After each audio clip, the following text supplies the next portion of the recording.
The public pool was a kaleidoscope of shrieking joy and shimmering, chlorinated blue. It was a place where summer afternoons were measured in cannonballs and the slow, sweet melt of ice pops. For most, it was an escape, a simple, sun-drenched paradise. But for 17-year-old Maya, it was just a place to be. A place that wasn't the group home, with its peeling paint and the constant, low-grade hum of unspoken sorrows. She sat on the edge of the concrete, her legs dangling in the cool water, a tattered paperback resting unread in her lap. Her sneakers, worn thin at the soles and frayed at the laces, were tucked neatly beside her towel, a silent testament to a life lived on the move, a life stitched together with borrowed thread and temporary stays. Maya was a ghost in the boisterous landscape of families. She watched them from a distance, the mothers slathering sunscreen on squealing children, the fathers launching their sons into the air like small, laughing rockets. She observed these rituals of belonging with the quiet, intense focus of an anthropologist studying a foreign tribe, a tribe she would never be invited to join. Her own memories of family were faded photographs in a mind that had learned to travel light. She had been in the system since she was 6, a small suitcase her only constant companion as she moved from one temporary home to another. She had learned not to put down roots, for roots were designed to be torn up. Instead, she put up walls, transparent but strong, allowing her to see the world but keeping her safely separate from its potential for pain. Her gaze drifted across the water, catching on a woman who seemed as out of place as she felt. The woman was elegance personified, even in the chaotic splash zone of a public pool. Her one-piece swimsuit was a sleek, architectural black, her sunglasses were large and forbidding, and her posture was ramrod straight as she sat on a pristine white lounger. She wasn't relaxing. She was monitoring. Her name was Eleanor Vance, though Maya didn't know it. To the world, she was the formidable CEO of a tech empire, a titan of industry whose face graced the covers of business magazines. Her life was a fortress of glass and steel, of boardrooms and balance sheets. But here, at the edge of the pool, she was just a mother guarding her entire world, which came in the form of a tiny 3-year-old boy named Leo. Leo, with his shock of blonde hair and eyes the color of a summer sky, was the one soft spot in Eleanor's meticulously curated existence. He was the living, breathing memory of a love she thought had died forever. Since her husband, David, had been taken from them in a sudden, senseless accident 2 years prior, Eleanor had sealed her heart in a vault.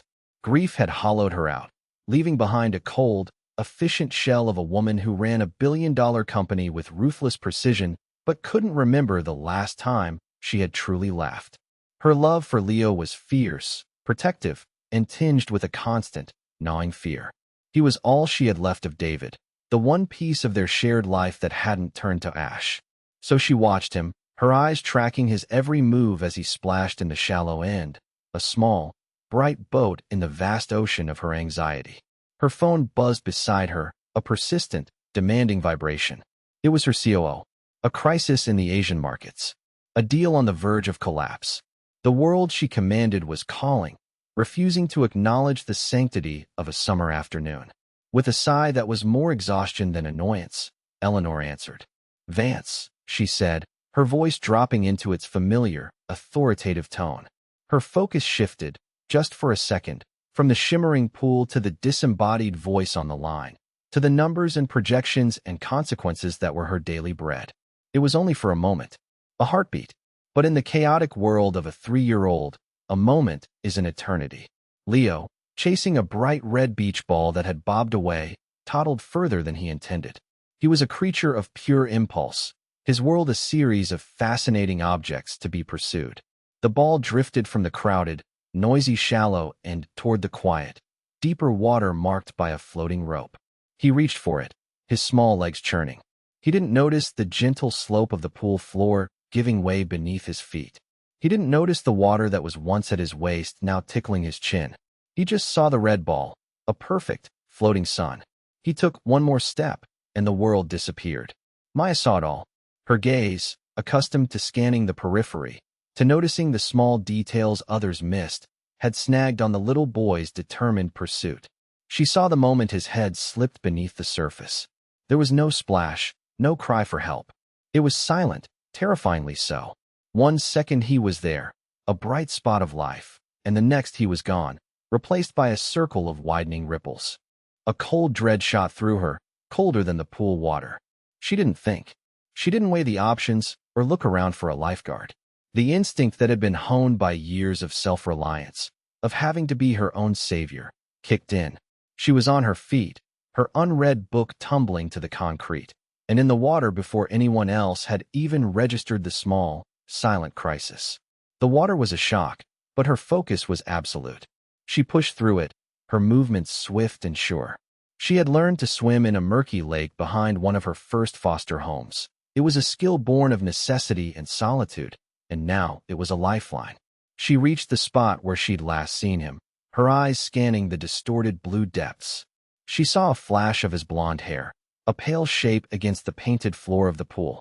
She dove down, the pressure building in her ears, and wrapped her arms around his small, limp body. He was terrifyingly still. Kicking hard, she broke the surface, gasping for air, holding the little boy's head above the water. She swam for the edge with a strength she didn't know she possessed, her heart hammering against her ribs like a trapped bird.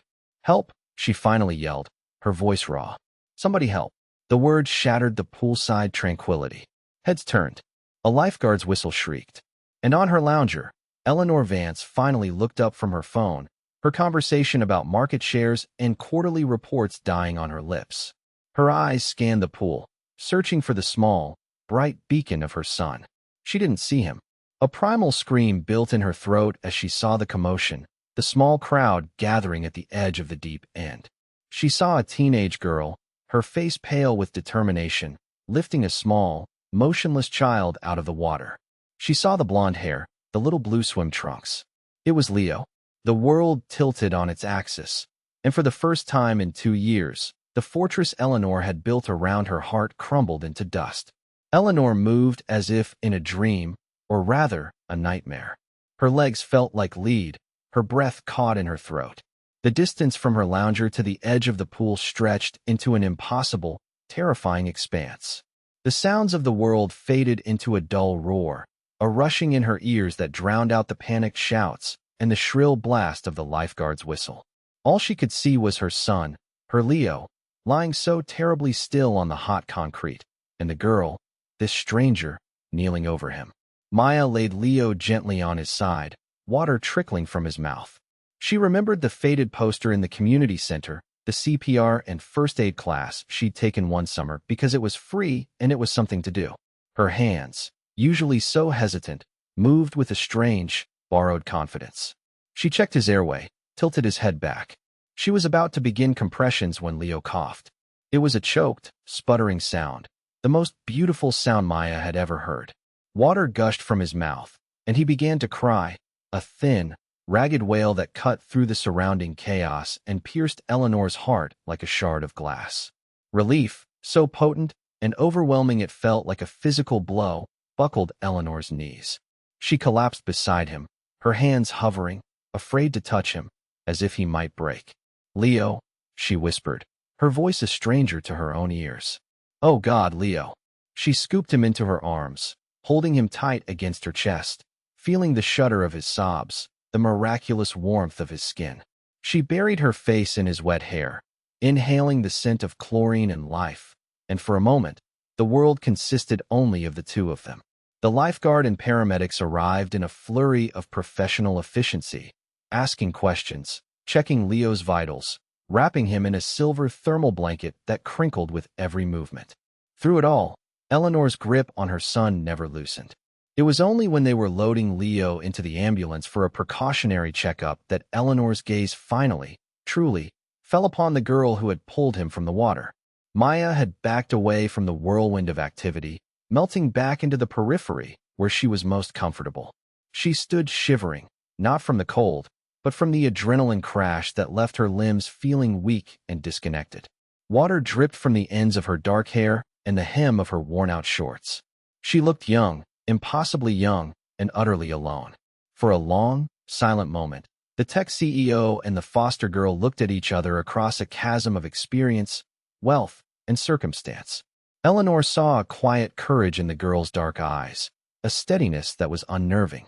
Maya saw a raw, unfiltered terror in the mother's face, a vulnerability that stripped away the expensive sunglasses and the air of untouchable authority.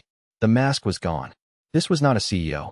This was a mother who had just stared into the abyss. "You," Eleanor said, her voice raspy. "You saved him." It wasn't a question. It was a statement of fact, spoken with a sense of awe that felt foreign on her tongue. Maya just gave a small, almost imperceptible nod, wrapping her arms around herself. She didn't know what to say. Words felt clumsy and inadequate. I need to go with him," Eleanor stammered, her attention pulled back to the ambulance. "But wait. Don't leave. I need your name. I need to." She trailed off, her mind, usually so sharp and decisive, fumbling for the right protocol. How does one quantify the value of a life? What is the correct transaction for a miracle?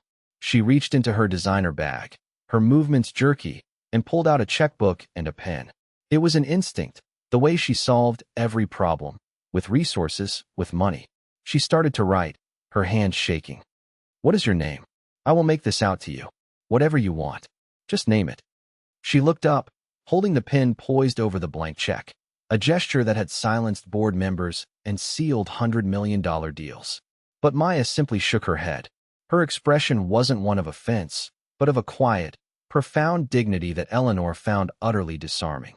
"No, thank you," Maya said, her voice soft but firm. "I don't want any money." Eleanor stared at her, genuinely baffled. In her world, everything had a price. Everyone had an angle.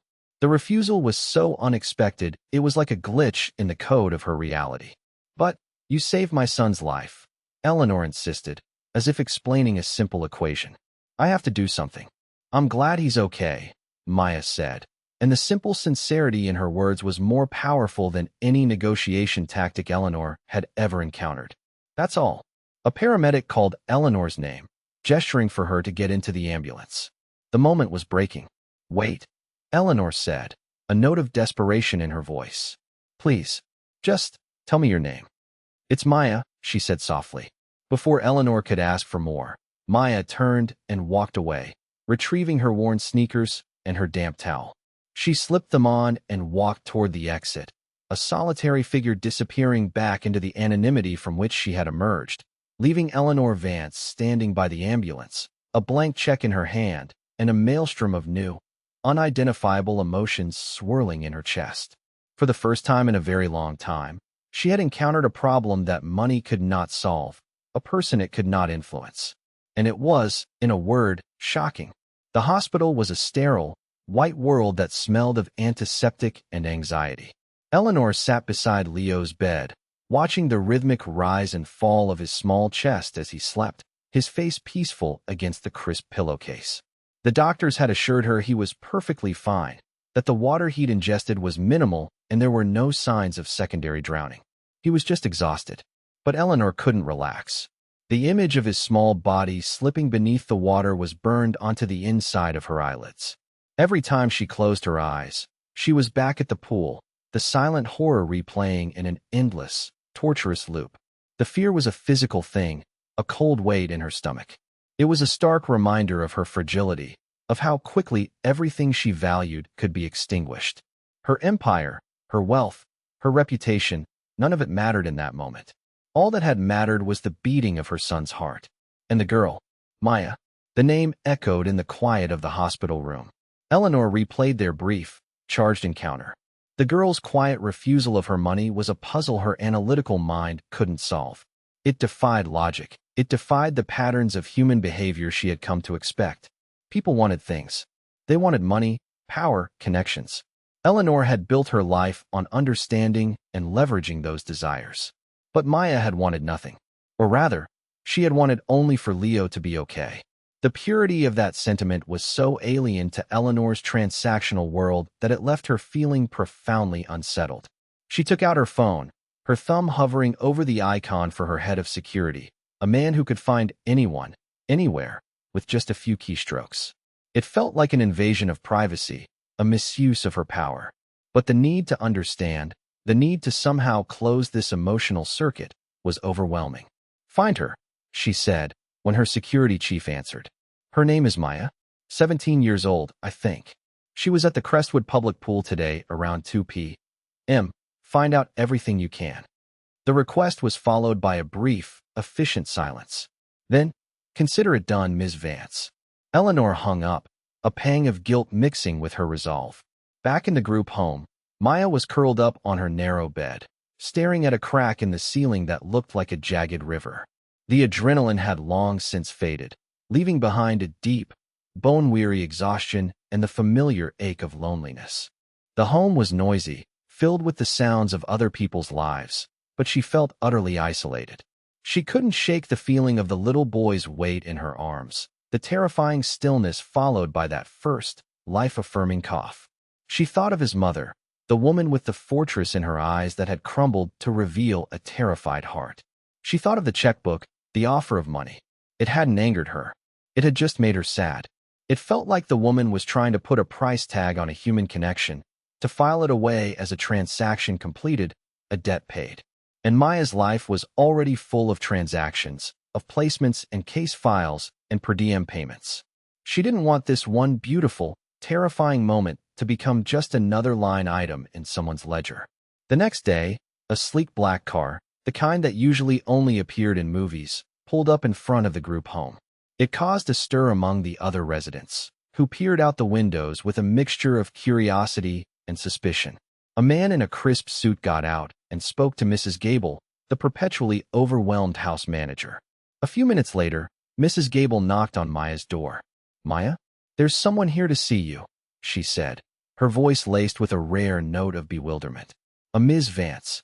Eleanor Vance stood in the drab, linoleum-floored entryway of the group home, looking even more out of place than she had at the pool. She had traded her designer swimsuit for a tailored business suit that probably cost more than the home's entire monthly budget. But the armor was back in place. Her expression was carefully neutral, her posture rigid. Yet, when she saw Maya walking down the hall, a flicker of something uncertain crossed her face. "Maya," Eleanor said, her voice a little too formal. "I hope this isn't an intrusion." Maya shook her head, clutching the worn sleeve of her hoodie. Is Leo okay?" It was her first question, the only one that mattered. A genuine warmth touched Eleanor's eyes, a small but significant thaw. "He's fine. Completely fine. He's asking for you, actually." She paused, as if unsure how to proceed. "He calls you the water girl." A tiny smile touched Maya's lips for the first time. "He drew you a picture." Eleanor held out a piece of paper. It was a child's masterpiece of chaotic crayon squiggles. There were two stick figures, one large and one small, standing next to a lopsided blue blob that was presumably the pool. "He wanted to give it to you himself," Eleanor continued, her voice softening. "I was wondering if you would be willing to have lunch with us today. My treat, of course." Maya hesitated. The offer was fraught with social complexities she didn't know how to navigate. The chasm between their worlds seemed too wide to cross for the price of a meal. But then she looked at the drawing, at the joyful, nonsensical scrawl, and thought of the little boy with the sky-blue eyes. It wasn't about the CEO. It was about Leo. "Okay," Maya said softly. The lunch was an exercise in awkwardness. Eleanor had chosen a quiet, upscale bistro where the waiters moved with silent efficiency and the clinking of silverware was the loudest sound. Maya felt intensely self-conscious in her hoodie and jeans, acutely aware of her frayed sneakers tucked under the starched white tablecloth. Eleanor, for her part, seemed to struggle with conversation that didn't revolve around profit margins or strategic acquisitions. She asked Maya about school in a stilted, interview-like manner. The real bridge, once again, was Leo. He sat between them in a booster seat, happily munching on a breadstick and chattering away. He pointed at Maya. "Water girl," he said, beaming. "You saved me." Then he looked at his mother. "Mommy cried." Eleanor's cheeks flushed slightly. "Yes, Mommy cried," she admitted, her gaze meeting Maya's over Leo's head. "Mommy was very, very scared. And very, very grateful." In that moment, the awkwardness receded. They were just two people connected by this small boy, by a shared moment of terror and relief. As the meal ended, Leo did something that changed the entire dynamic. He reached out his small, slightly sticky hand and placed it on top of Maya's. He looked at her with the profound, simple seriousness that only a 3-year-old can possess. Stay, he asked, his voice small. It wasn't a question about lunch. It was a deeper plea, a child's simple articulation of a desire for safety and connection. He was asking her to stay in his world. The question hung in the air, simple and devastatingly potent. It was a question that Eleanor, with all her power and wealth, didn't know how to answer. But as she looked at the way Maya's hand instinctively closed around her son's, a strange and radical idea began to form in the corner of her brilliant, lonely mind. The file on Maya arrived in a discreet, encrypted email. Eleanor opened it late that night in her home office, a vast, minimalist space that overlooked the glittering city lights. The room, like the rest of her mansion, was a monument to success and solitude. It was silent, orderly, and empty of personal touches, save for a single, small-framed photo of her late husband, David, holding a newborn Leo. As she read, the sterile report painted a portrait of a life of quiet endurance. Maya had been in foster care for 11 years, passed through 7 different homes. There were no major behavioral issues, no red flags. Just a succession of moves, of schools, of temporary families. Her grades were excellent, especially in the sciences. A notation from a former caseworker mentioned her dream: to become a marine biologist, to study the quiet, deep world beneath the waves. The report detailed a life of constant upheaval, of having to adapt and survive without complaint. It was a life of profound resilience, a stark contrast to the protected, privileged world Eleanor had built for Leo. The words on the screen blurred. Eleanor wasn't just reading a case file. She was witnessing a silent, unheralded story of strength. She thought of Maya's refusal of the money, her quiet dignity in the face of Eleanor's clumsy attempt at charity. It made sense now. A girl who had nothing but her own integrity would value it above all else. She had something that could not be bought. The next day, Eleanor found herself driving to a local aquarium, Leo strapped securely in his car seat behind her. It was an impulsive decision, driven by the caseworker's note and a strange, unfamiliar urge to do something kind. She called Maya from the parking lot. "I know this is short notice," Eleanor began, the words feeling clumsy. "But Leo and I are at the city aquarium. He's been talking about fish all morning. I thought, maybe you'd like to join us. I read that you're interested in marine life." There was a pause on the other end of the line, and for a moment, Eleanor was sure she had overstepped, that this attempt at connection was just another awkward miscalculation. "I'd love that," Maya's voice came back, soft with a surprise and pleasure that was unmistakable. "I'd really love that." An hour later, the three of them were walking through the cool, dark halls of the aquarium, surrounded by the silent, graceful dance of underwater life. The towering glass walls of the main tank held a mesmerizing world of sharks, rays, and shimmering schools of fish. Leo pressed his hands against the glass, his face a mask of pure wonder. But it was Maya who was truly transformed. In this place, she came alive. The shy, withdrawn girl was replaced by someone vibrant and full of passion. She pointed out different species, sharing facts with an encyclopedic knowledge that stunned Eleanor. "That's a manta ray," she explained to Leo, her voice animated. "They don't have stingers like some other rays. They're like gentle giants of the ocean." She spoke about the delicate ecosystems of coral reefs, the mysterious life of the abyssal zone, the intelligence of octopuses. She wasn't just reciting facts. She was sharing a deep, personal love for this hidden world. Eleanor found herself falling silent, simply watching and listening. She watched the way Leo looked at Maya, his hero worship plain on his face. She watched the way Maya's entire being lit up as she spoke about her passion. A genuine, unforced smile graced Maya's lips, and it was like seeing the sun come out from behind a cloud. For a few hours, inside the dim, blue-lit world of the aquarium, the chasm between them seemed to disappear. They weren't a CEO and a foster kid. They were just two people sharing in a little boy's joy and a young woman's dream. As they stood before the ethereal glow of the jellyfish exhibit, Eleanor found herself doing something she hadn't done with anyone since David died. She spoke from the heart. "David, my husband. He would have loved this," she said, her voice quiet. "He was a biologist. Not marine, but he loved the natural world. He always said it had a logic and a beauty that corporations could never replicate." Maya turned to her, her expression soft and empathetic. She didn't offer platitudes or empty condolences. She just listened, creating a space for Eleanor's grief to exist for a moment in the open. Leo has his eyes, Eleanor added, her gaze fixed on her son, and his curiosity. It's a good thing to have, Maya said simply. The visits became a quiet routine. A trip to the park, a Saturday morning spent at a science museum. They were always framed as outings for Leo, but a fragile, unspoken bond was forming between Eleanor and Maya as well. Eleanor learned about Maya's favorite books, her fear of thunderstorms, her quiet determination to make something of herself.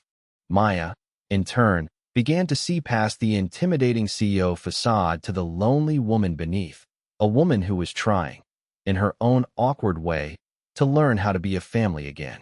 One afternoon, they were sitting in Eleanor's vast, immaculate kitchen, a place that usually only saw a private chef. Maya was helping Leo build a lopsided tower of blocks on the floor while Eleanor watched, a cup of tea growing cold in her hands. The house was so big, so silent. It felt less like a home and more like a museum. It's so quiet here, Maya observed, not as a criticism, but as a simple fact. I'm used to noise. Doors slamming, people shouting. Eleanor looked around the cavernous room, seeing it through Maya's eyes. The silence she had once cultivated as a shield now felt like a symptom of a deeper emptiness. It wasn't always like this, she said softly. When David was here, this house was full of life, of laughter, of terrible music he insisted on playing. A ghost of a smile touched her lips. I forgot how to let the noise in. Leo, having grown bored with his blocks, toddled over to Eleanor and climbed into her lap. He looked from his mother's face to Maya's. Maya, stay? He asked, the same question from the restaurant, but this time it felt different. It wasn't just a plea. It was a suggestion. It was a potential solution to the silence. Eleanor looked at Maya, who was now watching them with a gentle, hesitant expression. She saw a girl on the cusp of adulthood with no anchor, no place to call her own. She saw a quiet strength that she herself had never possessed at that age. And in that moment, the radical idea that had been a fleeting thought became a concrete plan. It was illogical. It was unconventional. It would invite scrutiny and complications she couldn't yet fathom. But for the first time in 2 years, it felt right. It felt like letting the noise and the life back in. The call to the county's Department of Family and Children's Services was made from Eleanor Vance's state-of-the-art home office. The decision, once made, was executed with her signature swiftness and precision. She wasn't just inquiring. She was initiating. She wanted to become Maya's foster parent. The social worker on the other end of the line, a harried but dedicated woman named Sarah Jenkins, was audibly stunned into silence. Ms. Vance, did I hear you correctly? Sarah finally asked, her voice tight with disbelief. You, the CEO of Vance Tech, want to foster a 17-year-old girl you just met. I am fully aware of how it sounds, Eleanor replied, her tone calm and measured, betraying none of the internal turmoil that had led her to this point. I have the resources, a stable home, and a vested interest in Maya's well-being. I believe I can provide her with the support she needs to finish high school and pursue her future. Sarah Jenkins had been a social worker for 20 years. She had seen it all, but this was a first. A billionaire, a household name, wanting to take in a teenager from the system. The file would have to go through a dozen channels. There would be background checks, home inspections, psychological evaluations. The bureaucracy was a slow-moving beast, especially for a case this high-profile. Ms. Vance, this is highly unusual, Sarah said, choosing her words carefully. The process is extensive. We have to consider the motivations, the potential for media disruption. I am prepared to comply with any and all requirements, Eleanor stated, cutting through the bureaucratic hedging. My motivations are simple. A remarkable young woman saved my son's life. I have come to care for her deeply. She deserves a chance, a real chance, and I am in a position to provide it. My legal team will be in touch to expedite the necessary paperwork. The conversation ended, leaving Sarah Jenkins staring at her phone in stunned silence. The news traveled through the agency like a shockwave, a piece of unbelievable gossip that couldn't possibly be true. When Maya was called into Mrs. Gable's cluttered office a few days later, she assumed she was in some kind of trouble. Sarah Jenkins was there, her expression a mixture of professional caution and personal curiosity. Maya, Sarah began, her voice gentle. We've received an application. A foster care application. It's for you. Maya's heart sank. Another move. Another family. She was so close to aging out, to finally being on her own. The thought of starting over again, of trying to fit into another stranger's life, was exhausting. Who is it? She asked, her voice flat. Eleanor Vance, Sarah said, watching her reaction closely. Maya's eyes widened. She stared at Sarah, then at Mrs. Gable, searching their faces for some sign that this was a joke. It couldn't be real. The elegant CEO, the woman who lived in a glass fortress, wanted her? The idea was so preposterous, so far outside the realm of possibility, that Maya couldn't process it. Why? Was the only word she could manage to get out. She says she wants to give you a stable home for your final year of school, Sarah explained. She wants to support your ambitions. She says she cares about you. The words hung in the air, foreign and unbelievable. Cares about you. It wasn't a phrase Maya had heard often. People were paid to care for her. It was a job, a line item in a budget. The idea that someone like Eleanor Vance could genuinely feel something akin to affection for her was a concept her guarded heart didn't know how to accept. The process, despite Eleanor's legal team, was arduous. There were interviews, home studies, and endless forms. The Vance mansion, with its pristine surfaces and museum-like quality, had to be inspected.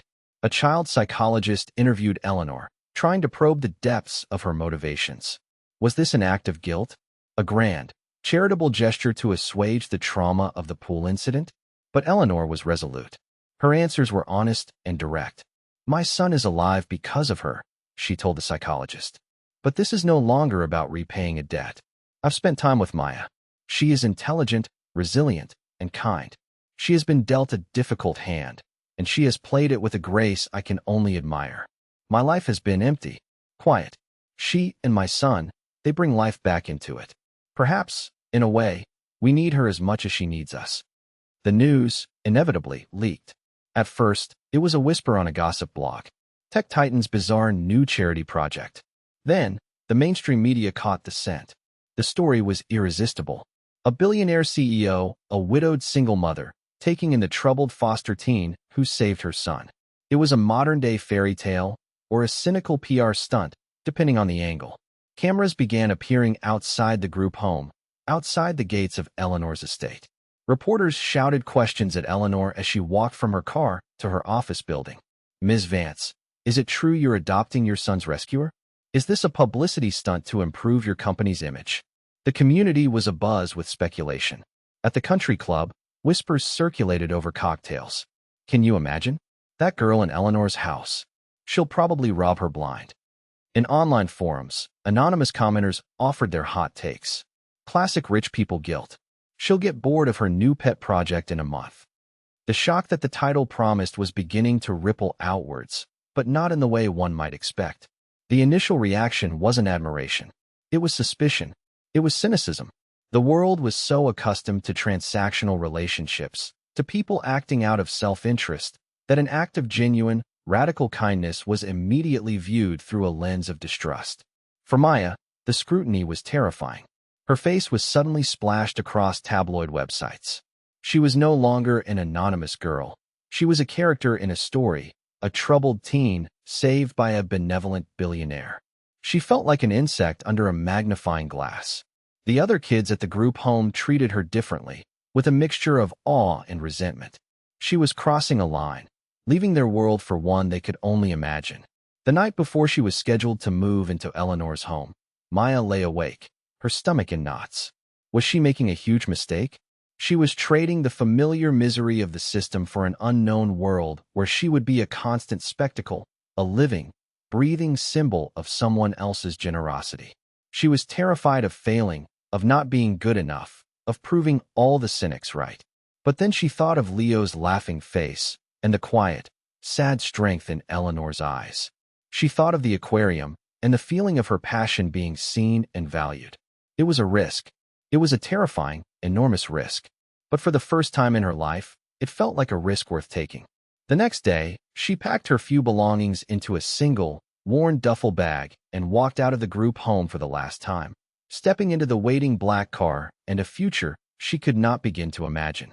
The transition was like being dropped onto a new planet. Maya's first night in the Vance mansion was a study in sensory overload and profound dislocation. Her new bedroom was larger than the entire common area of her old group home. It had a queen-sized bed with a cloud-like duvet, an en-suite bathroom with gleaming marble fixtures, and a walk-in closet that was mostly empty, save for a few new outfits Eleanor had arranged to be bought for her, all of them feeling like costumes for a role she didn't know how to play. The silence of the house was the most unnerving part. It was a deep, weighted silence, broken only by the faint hum of the climate control system. After years of sleeping to the soundtrack of creaking floorboards, distant arguments, and the muffled weeping of other lost children, the quiet felt deafening. She lay in the enormous bed, staring up at the high, unfamiliar ceiling, feeling smaller and more alone than ever before. She was an intruder in this pristine sanctuary, a smudge on a perfectly clean window. The culture shock was immense and immediate. Dinner was served by a private chef, a kind but formal man named Arthur, in a dining room that could have seated 20. Maya, used to grabbing a plate of whatever was available and eating on the run, felt paralyzed by the array of silverware. Eleanor, trying to be welcoming, maintained a polite but distant demeanor, her conversation still tinged with the formality of a business meeting. Leo was the only one who seemed oblivious to the tension. He was thrilled to have Maya there, insisting she sit next to him and showing her his collection of dinosaur toys with uninhibited glee. He was the warmth in the cold, cavernous space, the one point of genuine, uncomplicated connection. The outside world, however, was not so kind. The media frenzy intensified. Paparazzi photographers used long lenses to capture images of Maya walking on the sprawling lawn, making her feel like a caged animal. Tabloid articles dissected her past, digging up details of her biological parents' struggles and painting her as a charity case, a Cinderella from the gutter. The narrative they spun was cruel and simplistic, designed to sell clicks and magazines. Eleanor did her best to shield Maya from the worst of it, instructing her staff to keep newspapers and magazines out of the house and setting up strict filters on their internet access. But the pressure was immense, and it began to seep through the cracks. The real crisis, however, came from within Eleanor's own world. Her chief rival, a ruthless venture capitalist named Marcus Thorne, saw an opportunity. Thorne had been trying to orchestrate a hostile takeover of Vance Tech for months, and he viewed Eleanor's new domestic situation as a sign of weakness, a fatal distraction. He began to plant stories in the financial press, suggesting that Eleanor's erratic, personal life was a liability, that her judgment was compromised. He leaked a carefully fabricated story to a notorious online gossip columnist. The story was a toxic blend of half-truths and outright lies, twisting Maya's history into something sinister. It claimed she had a juvenile record for theft, a complete fabrication, and that she had manipulated the grieving, vulnerable CEO into taking her in as part of a long con. It hinted that social services was reevaluating the placement due to Eleanor's emotional instability. The article went viral. It was picked up by more reputable, though still sensationalist, news outlets. The narrative shifted from a quirky human interest story to a potential scandal. Vance Tech's stock, which had been rock solid for years, dipped a few points. Then a few more. The board of directors, a group of stoic, risk-averse men and women, grew nervous. They scheduled an emergency meeting. The pressure on Eleanor was suffocating. She was fighting a war on two fronts. One to protect her company, the one tangible thing she had built from the ground up, and another to protect the fragile new family she was trying to create. She spent her days in tense meetings, her nights on the phone with lawyers and PR consultants, her face a mask of controlled fury. The warmth that had begun to seep into her was receding, replaced by the old, familiar ice. Maya felt the shift immediately. The quiet dinners became silent. Eleanor was distracted, her eyes constantly on her phone, her jaw tight with a tension that filled the room. Maya overheard snippets of hushed, angry phone calls from behind the closed doors of Eleanor's office. Words like hostile takeover, scandal, and liability drifted down the hallway. The weight of it all settled on Maya's shoulders. She was the liability. She was the scandal. She had walked into this woman's life and, in a matter of weeks, had started to tear it down. The joy and hope she had briefly felt were replaced by a crushing guilt. The cynics had been right. She didn't belong here. She was a disruption, a mistake. One evening, after another tense, silent dinner, Maya went up to her room and packed her old, worn duffel bag. It didn't take long. She hadn't accumulated much. She scribbled a note on a piece of hotel-quality stationery, the pen feeling heavy in her hand. Asterisk, Dear Eleanor, I'm so sorry for all the trouble I've caused. You've been so kind to me, and I've ruined everything. It's better for you, and for Leo if I'm gone. Please don't look for me. Thank you for everything. Maya. Asterisk, she placed the note on the perfectly made bed. She crept down the grand staircase, her heart pounding with every step. The house was silent. She could hear the ticking of a grandfather clock in the hall, counting down the seconds of her escape. She reached the massive front door, her hand trembling as she reached for the handle. Just as her fingers touched the cold brass, a small voice cut through the darkness. Maya.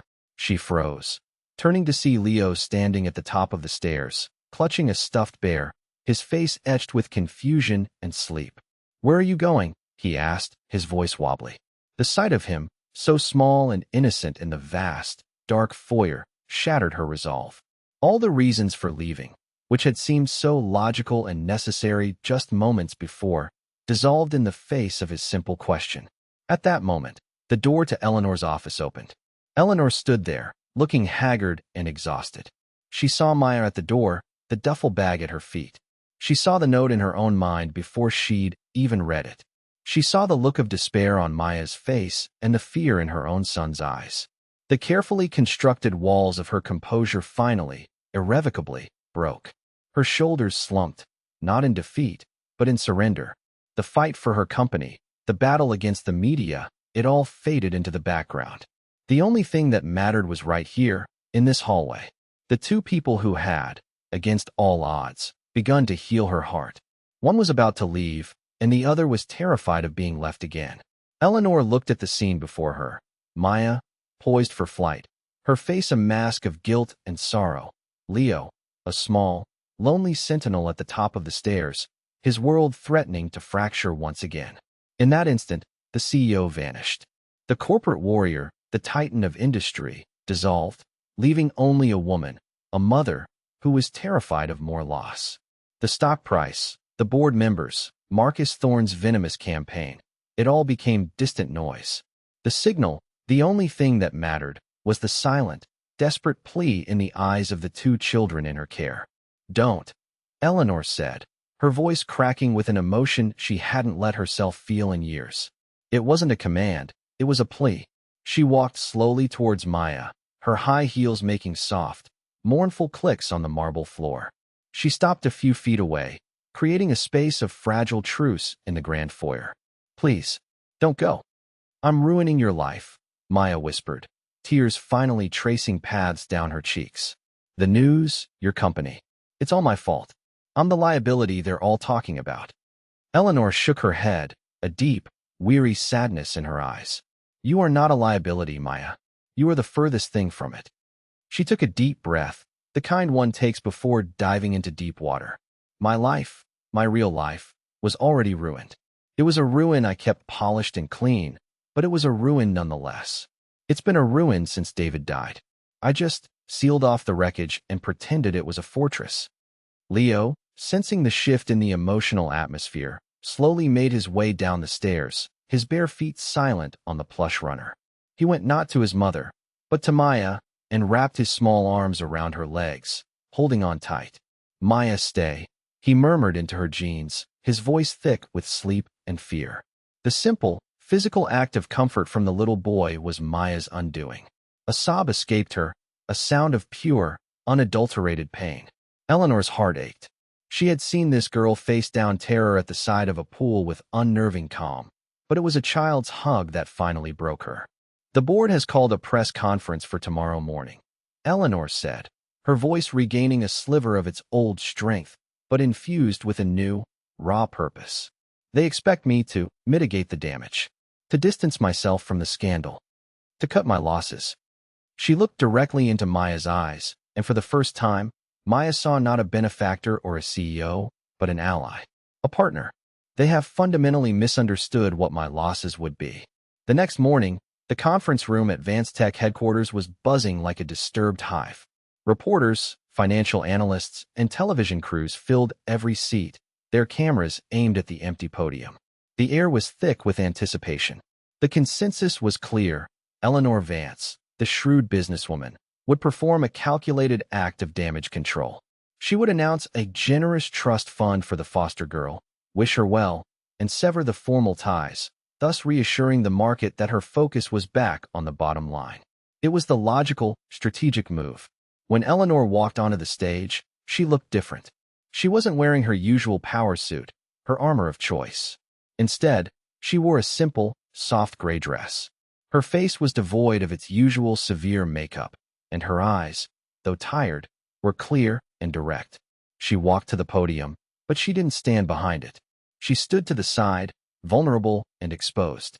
She set a single piece of paper down on the lectern, a prepared statement written by her PR team, and then she looked out at the sea of faces and cameras and ignored it completely.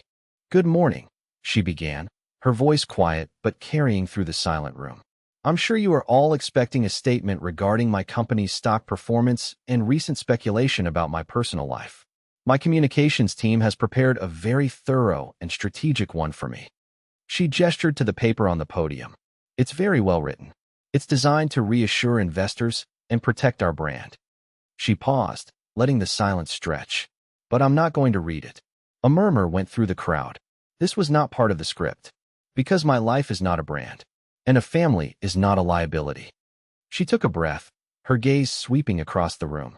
2 years ago, I lost my husband. And in many ways, I lost myself. I built a wall around my heart and my life, and I focused on the only thing I felt I could still control, this company. I convinced myself that success was a substitute for happiness, that profit was a substitute for purpose. Her voice grew stronger, filled with a conviction that had nothing to do with business. And then, a few weeks ago, my 3-year-old son Leo, almost drowned. In the seconds that I thought I had lost him, none of this, she gestured around the corporate conference room, mattered. The stock price, the market share, the quarterly earnings, it was all meaningless noise. My son is alive today because of a 17-year-old girl named Maya. A girl who, with no thought for her own safety, dove into a pool and saved him. When I tried to pay her, she refused. She didn't want my money. She just wanted to know that my son was okay. The room was utterly still. The reporters had stopped taking notes, their faces rapt. The media and some of my competitors have tried to frame my relationship with Maya as a scandal. They call her a troubled teen, an opportunist. They call me a vulnerable, grieving widow making an irrational decision. They are wrong. Maya is not the troubled one. We are. A society that sees an act of kindness and immediately suspects a hidden motive. A world that is so cynical it cannot comprehend that the greatest transactions of our lives have nothing to do with money. They say I took her in. The truth is, she is the one who is letting us in, into her life of quiet courage and immense dignity. She didn't just save my son from the water. She is saving me from the empty, silent fortress I had mistaken for a life. She is teaching me, and my son, how to be a family again. Tears welled in Eleanor's eyes, but she did not wipe them away. She let them be seen. So no, I will not be distancing myself from Maya. I will not be cutting my losses, because she is not a loss. She is the most valuable asset I have ever had the privilege of knowing. Then, she delivered the final, true shock, the one that would echo far beyond the financial pages. My lawyers this morning have filed a new set of papers, not for foster care, but for adoption. I am not just her guardian. I am going to be her mother. If this board, or our shareholders, believe that loving my children and building my family makes me unfit to lead this company, then I invite them to find someone else to do it. But I am not leaving my daughter. She looked out at them, her vulnerability her ultimate strength. My family is not open for negotiation. With that, she turned and walked off the stage, leaving behind a room of stunned, silent reporters and a world that had just been reminded what true wealth really looks like. The aftermath of the press conference was immediate and seismic. The video went viral, but not in the way the scandal-mongering articles had. This time, the clips that circulated on social media, and were replayed on news channels were of Eleanor's raw, heartfelt speech. The narrative, once so toxic and cynical, underwent a dramatic, public reversal. The headlines changed overnight. CEO's stunning declaration of love. Eleanor Vance chooses family over fortune. The true meaning of a hostile takeover. A mother fights for her daughter. Public opinion, once swayed by suspicion, swung overwhelmingly in Eleanor's favor. People were moved by her vulnerability, inspired by her courage. She hadn't just defended her actions. She had defended the very idea of love and family against the cold calculus of corporate and public cynicism. Marcus Thorne's scheme backfired spectacularly. His attempt to paint Eleanor as unstable now made him look like a heartless predator. Vance Tech's stock, after a brief, panicked dip, rallied with unprecedented force. Investors, both large and small, were galvanized. They weren't just investing in a tech company anymore. They were investing in a leader with integrity, a human being. The board of directors, seeing the massive wave of public support, issued a unanimous statement of confidence in their CEO. The hostile takeover attempt crumbled to dust. But for Eleanor, Maya, and Leo, the real victory wasn't in the stock market or the headlines. It was in the quiet, profound shift that occurred within the walls of the great, silent mansion. When Eleanor returned home from the press conference, she found Maya waiting for her in the foyer, in the exact spot where she had been about to flee the night before. Maya's eyes were red-rimmed from crying, but these were not tears of sorrow. She had watched the entire press conference on a tablet with Arthur, the chef, both of them silent and transfixed.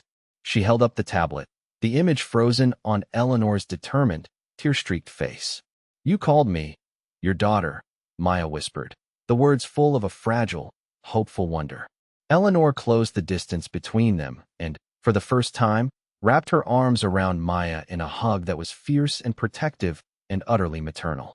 "That's what you are," Eleanor said, her voice thick with emotion as she held the trembling girl. "If you'll have me." Maya buried her face in Eleanor's shoulder and nodded, unable to speak through her tears. It was a moment of pure, unscripted catharsis. The ghosts of their pasts, Eleanor's grief, Maya's abandonment, seemed to recede, chased away by the light of this new, chosen connection. In the weeks and months that followed, the house began to change. The profound silence was gradually replaced by the sounds of a family. Laughter echoed in the long hallways. Pop music, sometimes loud and terrible in a way that would have made David smile, played from Maya's room.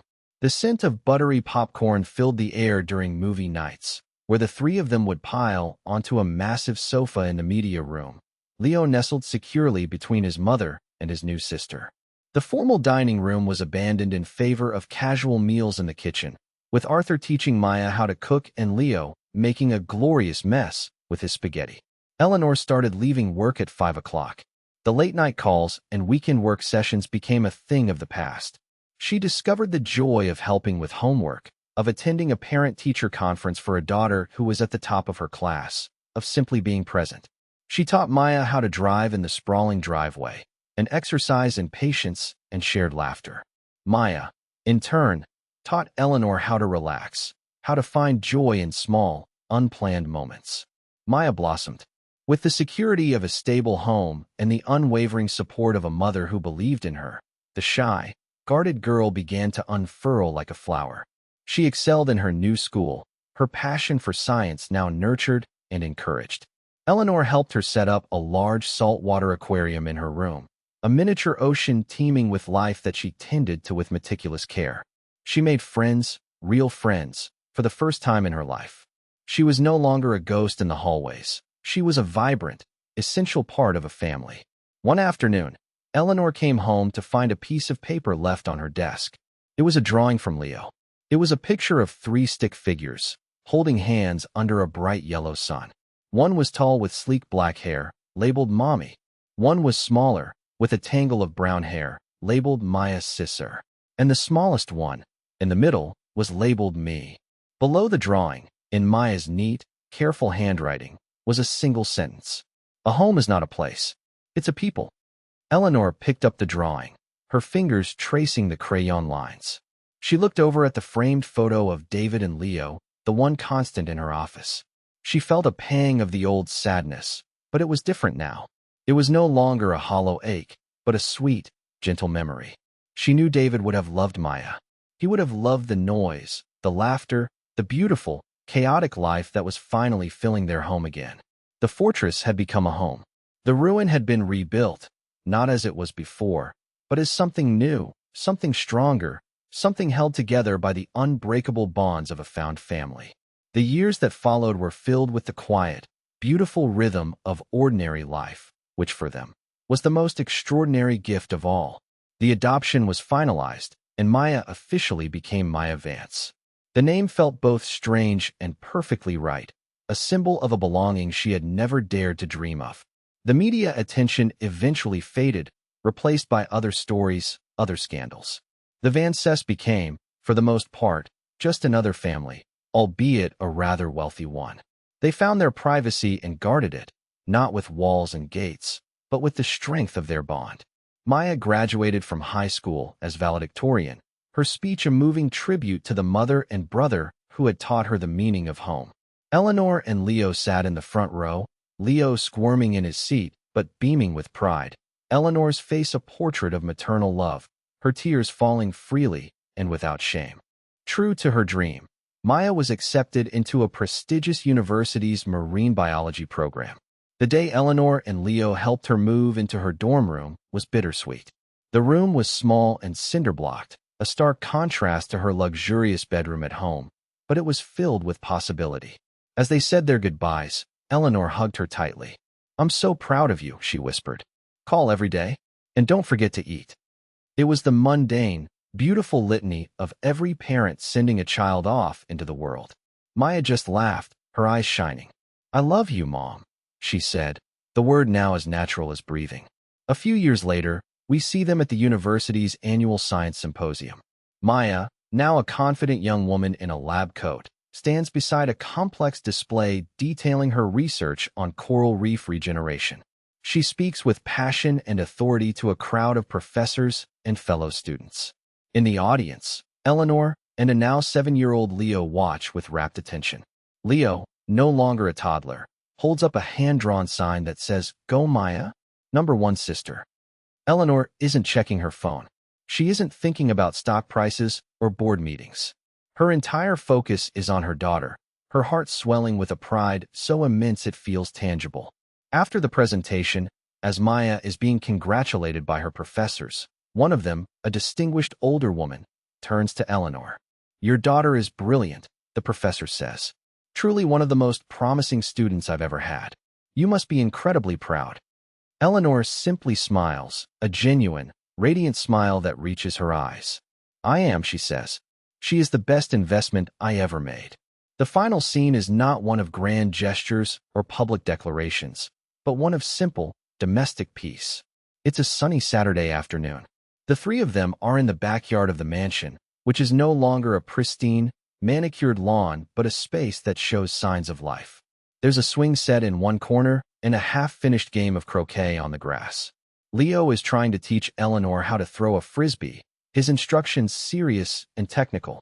Maya is lounging in a hammock, reading a book, laughing at their clumsy attempts. Eleanor, in jeans and a simple t-shirt, finally throws the frisbee in a perfect, soaring arc. Leo cheers, and Maya applauds from her hammock. Eleanor turns, her face relaxed and full of joy, and her gaze falls on her two children. Her son, who is alive and thriving. Her daughter, who is brilliant and kind and on the cusp of her own incredible future. The gaping hole in her life, the one left by grief and loneliness, has been filled to overflowing. She didn't just get her old life back. She was given a new one, richer and more meaningful than she could have ever imagined. The family she has is not the one she started with, but it is whole. It is real.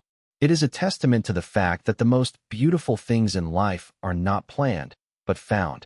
That a family is not defined by blood or by law, but by the radical, courageous, and unconditional choice to love.